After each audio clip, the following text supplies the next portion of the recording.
Does your pull-up suck, or are you looking for better back growth? Here with Brendan, we're gonna go over all the tips you need to make a perfect pull-up and get that big back you're looking for. So the first thing we're gonna do is we're gonna have Brendan go through a pull-up to kind of show you what we're looking at, and then we're gonna break it down piece by piece. So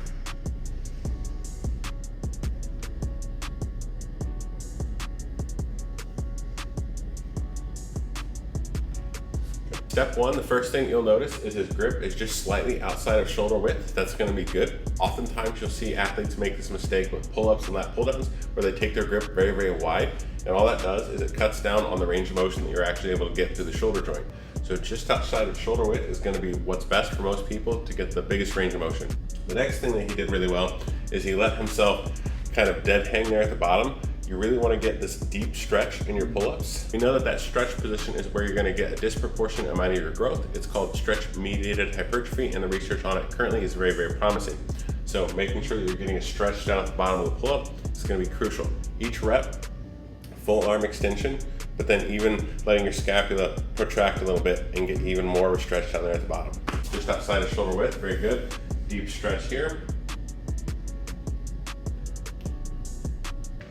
So the next thing that he did really well is he was very aggressive in the concentric phase, pulling himself to the bar very, very quickly.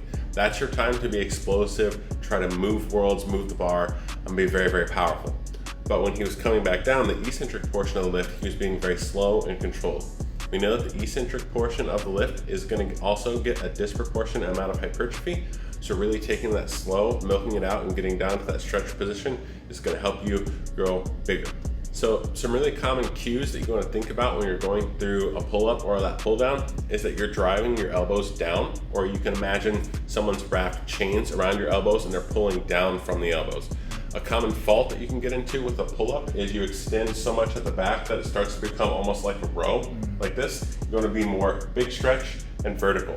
That's going to be really, really crucial there. So if you get that big stretch, imagine someone's pulling your elbows down, it stays pretty vertical, you're going to get a lot of lat engagement there, leaving the width of our back, or the depth of our back for our rows and such, and the width for pull-ups.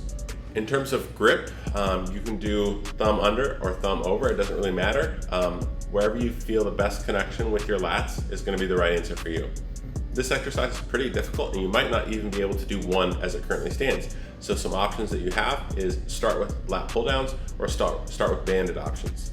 If you're having issues with breathing and bracing, a really good tool for you is to take in a big breath before you start to pull yourself up to the bar. So as you bottom out, big breath in, and then pull, kind of gradually releasing it. Some common problems that'll come up with pull-ups, especially if you're an intermediate to advanced lifter, would be forearm fatigue. In general, when you're doing very, very high volumes of pulling, your forearms can very quickly become the limiting factor. They're not designed to be super big and strong in most cases, at least compared to your back. So a really, really good option is you can start with chalk. That can help a little bit.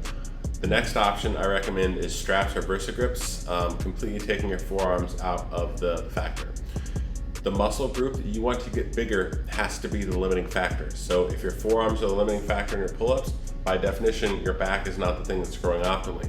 So if you find that's the case for you, start with chalk. If that still doesn't cut it, straps or bursa grips are a really awesome recommendation.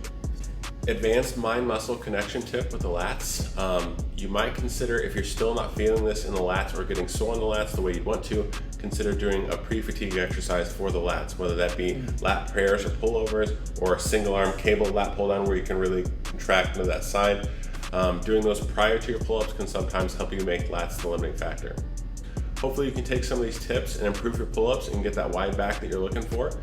I'll see you in the next one. If you drop a comment and subscribe, I'll make a long form video in depth answering your question.